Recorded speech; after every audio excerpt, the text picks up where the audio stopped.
예, 일본의 경제 보복 이렇게 시간은 자꾸 가는데 해결책이 보이지 않습니다.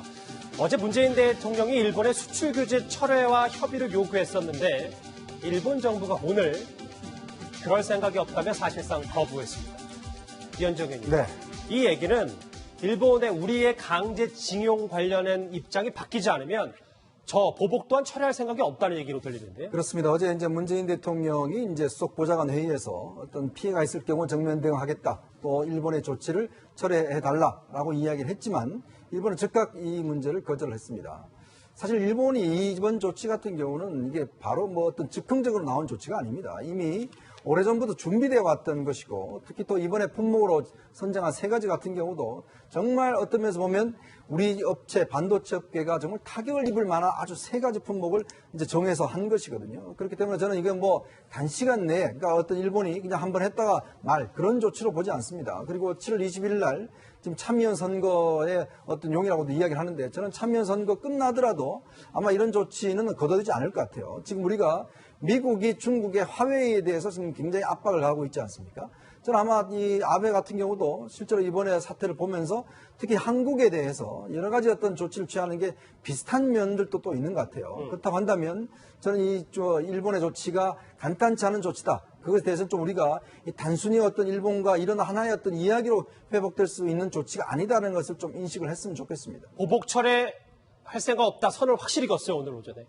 일본 정부도 그런데 일본 여론도 좀 그런 것 같아요. 최진봉 교수님 보니까 일본 국민 58%가 대한민국 관련해서 수출 규제가 타당하다고 얘기를 했네요. 그러니까요. 저는 저 조사를 보면서 일본 사람들, 물론 뭐 저게 조사 대상이 누가 됐느냐 하는 부분들을 좀 더 봐야 되겠습니다만 58% 타당하다고 얘기하는 그분들의 마음이 아베 지금 총리하고 같다고 하면 정말 일본이라는 나라나 국민들이 국제사회나 아니면 국제 질서나 무역에 대해서 제대로 이해를 하고 있는지 하는 부분에서 정말 화가 날 수밖에 없는 상황이라는 생각이 듭니다. 예. 아베 정권이 저렇게 다른 우방국이었고 함께 경제를 살려야 되는 그런 입장에 있는 나라들에 대해서 저런 행동을 하는 것이 과연 타당한지 하는 부분들을 스스로가 좀 돌아봐야 되는 생각이 들어요. 예. 그러니까 우리가 대응하고 우리가 열심히 대응해야 되겠지만 일본의 하는 행동은 사실은 이건 이해할 수 없는 행동입니다.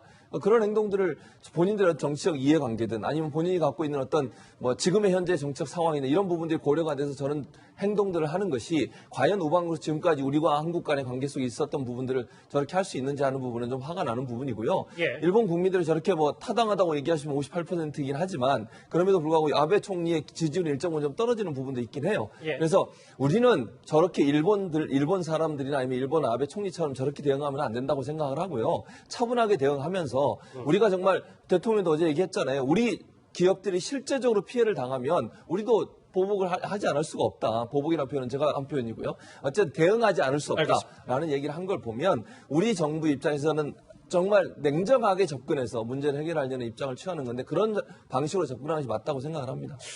예.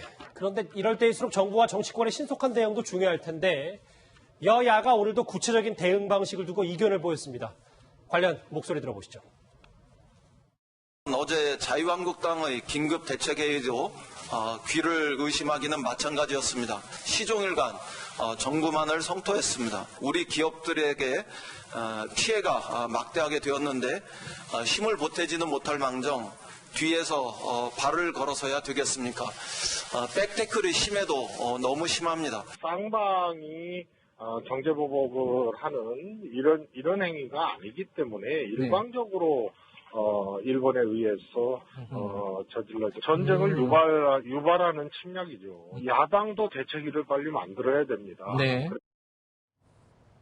조수진 부장, 머리를 맞대서 타파해간 건 맞는데 방법론이 좀 닮은 것 같아서 야당도 빨리 최재성 의원은 대책위 만들려고 하는데요. 네, 그렇습니다. 이것은 어떤 범국가적 차원의 문제입니다. 그렇기 때문에 야당에서도 위원회도 필요하고요. 또 이 부분에 대해서는 제1야당인 한국당도 초당적 대처가 필요하다. 이렇게 이야기를 하고 있습니다. 문제는요. 지금 여당 의원들 몇몇이 민족주의 감정을 부추기고 있다는 겁니다. 어제 최재성 의원의 의병 발언 하셨죠? 이 정도 경제 침략이면 의병을 일으켜야 될 사안이다. 이 발언도 있었고 또 박범계 의원 같은 경우에는요. 지금 일본을 평균 이상으로 특별히 좋아하는 부류가 있다. 이렇게도 이야기하고 있습니다. 지금 이 시점 지금 뭐 일본 수입차 자동차가 연달아서 펑크가 나고 있다고 하고 또 청와대 청원 게시판에서는 도쿄올림픽을 보이콧하자는 청원까지 등장을 한 상황입니다. 이런 시점에서 잠시만요. 저런 청원도 있어요. 그러니까 올림픽 출전하지 말자는 청원도 나온 겁니다. 그렇습니다. 2020년 도쿄올림픽 보이콧을 청원합니다. 이렇게 청원서가 올려져서 지금 계속 서명이 늘어나고 있는데 중요한 것은요. 이런 시점에서 국회의원들이 얄팍한 민족주의를 내세워서 어떤 불매운동 같은 걸 선동하는 것. 지금 이 시점에서 가장 경계해야 될 거라는 얘기입니다. 그렇군요. 그런데 이번 경제보복을 두고 정치권에 쓴소리를 했던 이 대한상공회의소의 박용만 회장이 오늘 이인영 원내대표를 만나 또 한 번 발언을 했습니다. 같이 들어보시죠. 단지 일본의 국내 정치용, 특히 총선을 겨냥한 이런 걸 넘어서 조금 중장기화될 이런 가능성도 있어 보이고 우리 그 경제인들은 어떻게 진단하고 계시는지 또 어떤 해법들을 가지고 계시는지 혹시 있다면 저희가 좀 지혜를 구하고 싶은 이런 마음도 있고 그래서 찾아뵙습니다. 제가 아는 일본의 기업들은 모두 이 고객과의 약속을 소중히 여기는 분들이었습니다. 정치가 기업으로 하여금 약속을 어기게 만드는 것이 과연 누구에게 도움이 되는가 하는 질문에 저는 답을 내리지는 못하겠습니다. 경제교류는 단순한 교류가 아니라 약속이며 거래입니다. 이 약속과 거래를 한국과 일본 기업들이 상호 지킬 수 있도록 좀 도와주시기 바랍니다. 저 얘기가 들어오네요. 정치가 기업으로 하여금 약속을 어기게 만드는 게 과연 누구에게 도움이 될 것인가. 이런 말이 인상적입니다. 네, 그러면서 이제 뒤에 나온 말씀이 그런 겁니다. 일본은 굉장히 치밀하게 지금 경제 보복을 하고 있는데 어쨌든 일본이 문제를 일으킨 거 아니겠습니까? 보복에 있어서는. 그런데 정치인들이 뒤에서 우리는 서로 비난하기만 바쁘다는 말씀을 하셨거든요. 뭐 양쪽의 정치적인 입장이 다를 수가 있습니다만은 지금은 뭐 잘못된 부분들의 잘잘못이 원인을 따지기보다 그럼 앞으로 어떻게 대응해 나갈 것인가에 더 좀 목소리를 힘을 좀 파편해야 할 때가 아니겠습니까? 그런 의미에서 우리는 서로 비난하기 바쁘다라는 작심 비판을 한 것으로 보입니다. 어쨌든 우리 기업의 피해를 최소화하려면 수단과 방법을 가리지 말아야 할 텐데요. 그런데 일본 통인 이낙연 국무총리의 존재감이 보이지 않는다. 이런 지적들이 정치권에서 나오고 있습니다. 오늘 대정부 질문이 있었는데 관련 목소리 한번 들어보시죠. 이번에 그 수출 규제로 이어지면서 뭐 대책이라고 내놓은 게 지금 뭐가 있습니까? 이번 문제의 소송이 제기된 것도 법원의 판결이 나온 것도 정부가 원했던 것은 아닙니다. 대책을 말씀하시라니까요. 대책은 여러 가지를 강구하고 있고 WTO 제소하면은 기간이 벌써 3년 정도 소요되고요. 당장 피해가 발생하고 있는 우리 국내 기업에 대해서는 전혀 지원을 할 수 없는 그런 상황이 됩니다. 지금 외교적 협의를 포함한 다양한 노력을 진행하고 있다. 이렇게 말씀을 드리겠습니다. 오늘 대정부 질문 목소리에 화면 한번 같이 보시죠. 일본 통인 이낙연 총리가 조용하다. 도쿄 특파원도 지냈고 한일의원연맹 부회장 여러 가지 일본과의 인연이 있습니다. 조수진 부장. 네. 이낙연 국무총리가 지금 암중모색인지 아니면 그렇죠. 전략적 무대행일 수도 있고 아니면 혹은 나설 타이밍을 놓친 거 아니냐라는 얘기도 있어서요. 네. 이낙연 국무총리 하면요. 우리나라에 지금 현존하는 정치인 중에 가장 최고의 일본통이다. 이렇게 압축을 할 수가 있습니다. 예. 그러니까 동아일보 도쿄 특파원도 했고요. 그리고 16대 국회 때부터 계속해서 한일의원연맹 부회장을 했습니다. 저희가 16대 총선 직후에 당선자 프로필을 쓸 때요. 이낙연 국무총리, 이낙연 국회의원에 대해서 뭐라고 썼냐면 일본어를 가장 잘하는 도쿄 특파원 출신의 당선자. 이렇게 썼었습니다. 예. 그리고 전남지사 시절에는 일본 고치현과 자매 결혼을 맺었고요. 총리 취임 이후에는 첫 외빈 접견으로 아베 특사인 니카이 도시히로를 만났습니다. 그리고 취임 4개월 후에 언론 인터뷰에서 뭐라고까지 했냐면요. 이랑이 퇴위 전 한국을 방문하길 바란다. 예. 이렇게 얘기를 했고 또 일본 언론에서도 정말 일본을 잘 아는 지일파 국무총리가 됐기 때문에 한일 관계가 무르익을 거다. 이런 기사가 많았습니다. 그런데 언젠가부터 이낙연 국무총리가 일본과 관련해서는 언급을 하지 않았죠. 예. 그래서 일각에서는 이 공교롭게도 이낙연 총리가 일본에 대해서 언급하지 않은 시점이 여권의 대선 후보 1위로 올라섰을 때부터다. 이런 분석도 나와요. 잠시만요. 그 일각을 조수인 부장도 동일하세요? 눈치 보고 있는 등 아니냐라고 하는데 이낙연 총리의 스타일로 봐서는 예. 저는 그 분석에 동의를 합니다. 아. 그러니까 무슨 말이냐면 지금 문재인 대통령의 주변의 어떤 그 팬들 그리고 어떻게 보면은 지금 지지자들이요? 지지자들 이런 분들이 올리는 글을 보면 굉장히 일본에 강경 대응을 해야 된다. 이런 글들이 많기 때문에 이 총리가 이것도 의식을 하고 있는 것 아니냐 이런 분석이 나오는데요. 지금 한일 관계가 이렇게 냉각기고 정말 한일 관계의 돌파구를 모색해야 된다라는 이 시점에 이낙연 총리가 역할을 해줘야 된다는 겁니다. 알겠습니다. 이낙연 총리 목소리 하나 더 있습니다. 일본의 경제 보복과 관련해서 오늘 몹시 가슴이 아프다라는 말을 했습니다. 같이 들어보시죠. 일본 통이고 일본의 인적 네트워크가 많은 총리의 역할을 많이 기대하고 있습니다. 국익 전체를 위해서 발벗고 나서십시오.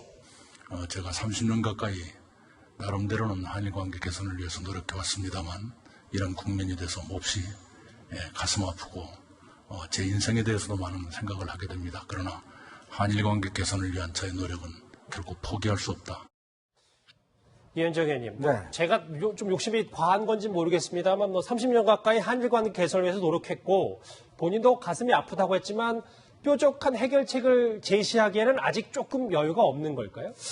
대통령이나 총리나 장관은요, 뭔가 대안을 만들어내고 본인들이 손해를 보더라도 뭔가 사안이 있다 국익을 위해서라면 할 수 있는 게 바로 이제 그런 자리가 주는 무게감 아니겠습니까? 사실 이낙연 총리가 총리로 지명된 이유 중에 하나가 사실 어떤 면에서 보면 우리가 아주 전통적인 문제죠. 한일 관계를 좀 풀 수 있다는 그런 가능성 때문에 사실 이낙연 총리를 이제 지명한 저는 원인이라고 봅니다. 자, 그런데 이 정부 들어 처음에 제일 먼저 뭘 했냐면 위안부 협상 관련해서 이 위안부 관련 협상을 이제 파기를 했어요. 그 다음에 이제 대법원에 강제징용 판결이 있었죠. 근데 대법원에서 전 정부에서 강제징용 판결 관련해서 이제 좀 늦춘 측면이 있습니다. 청와대하고 이제 대법원하고 해서 그걸 사법농단으로 해서 처벌을 한 상황이 있습니다. 지금도 양승태 전 대법원장이 처벌받고 있죠. 근데 아까 박용만 회장이 한 이야기가 바로 그런 겁니다.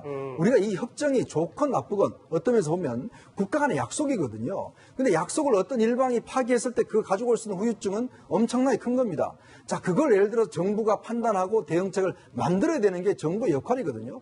제가 수차례 이 칼럼을 통해서 이 무슨 주장을 했냐 하면 자, 이 협정을 파기한 걸 좋다. 이거 잘못됐기 때문에 파기할 수도 있다. 그러나 그 파기했을 때 후유증에 대해서도 충분히 감안을 해서 준비해야 되는 것이 정부의 역할이라는 겁니다. 자, 그러면 이 정부가 그 두 가지 사안에 대해서 파기를 했으면 그거에 대한 나름대로의 준비는 해왔을 거 아니겠습니까? 바로 그 역할을 총리실에서 TF를 만들었어요. 근데 그 TF를 이낙연 총리가 주도를 했었는데 아무런 대안을 내놓지 못하고 있습니다. 자, 그러면 본인도 가슴이 아플 게 아니라 국민들 가슴은 더 아픕니다. 그러면 지금 상황에서 총리가 할 이야기는 자, 우리는 이렇게 대응을 할 겁니다라고 대안을 내는 게 총리 역할 아닌가요? 저는 국회 가서 가슴이 아프다라고 말씀만 하지 마시고 제발 좀 당장 지금 이번 달 지나면 공장이 중단될 수가 있어요. 삼성전자 공장이. 알겠습니다. 그러면 뭔가 대안을 만들어야죠. 자, 일본 국민 절반은 이 경제 보복이 맞다, 합당하다라고 얘기를 하고 있는데 일단 일본 통인 총리가 나서야 되는 거 아니냐 여러 가지 목소리를 들어봤습니다. 자, 뉴스 탑10이 자랑하는 또 하나의 코너, 오늘의 실시간 검색어 얘기 한번 잠시 짚고 넘어가겠습니다. 자, 오늘 차 사고 폐지 오전에 발표가 됐었는데 그 얘기가 실시간 검색에 올라왔고요. 23사단, 아까 첫 번째 주제로 짚어봤던 얘기. 윤대진 검찰국장, 아까 짚어봤던 이제 부동시는 오늘 이 윤석열 검찰총장 후보자가 연차를 내고 이 군 면제 의혹과 관련해서 이제 부동시 검사를 받았다는 것 때문에 부동시 실시간 검색에 올라왔고요. 연예인 이름이 한 명인데 강다니엘, 이 프로듀스 101 출신 가수 강다니엘 씨가 오늘 사직구장에서 시구도 하고 솔로 앨범 발표 소식도 임박했다라는 5개의 실시간 검색어 쭉 살펴봤는데 오늘 역시 이 윤석열 검찰총장 후보자 얘기와 23사단 얘기가 좀 뜨겁게 인터넷상에서 달고 있는 것 같습니다. 자, 좀 더 속도를 내보겠습니다. 다음 주제 바로 확인해 보겠습니다. 주제 같이 보시죠.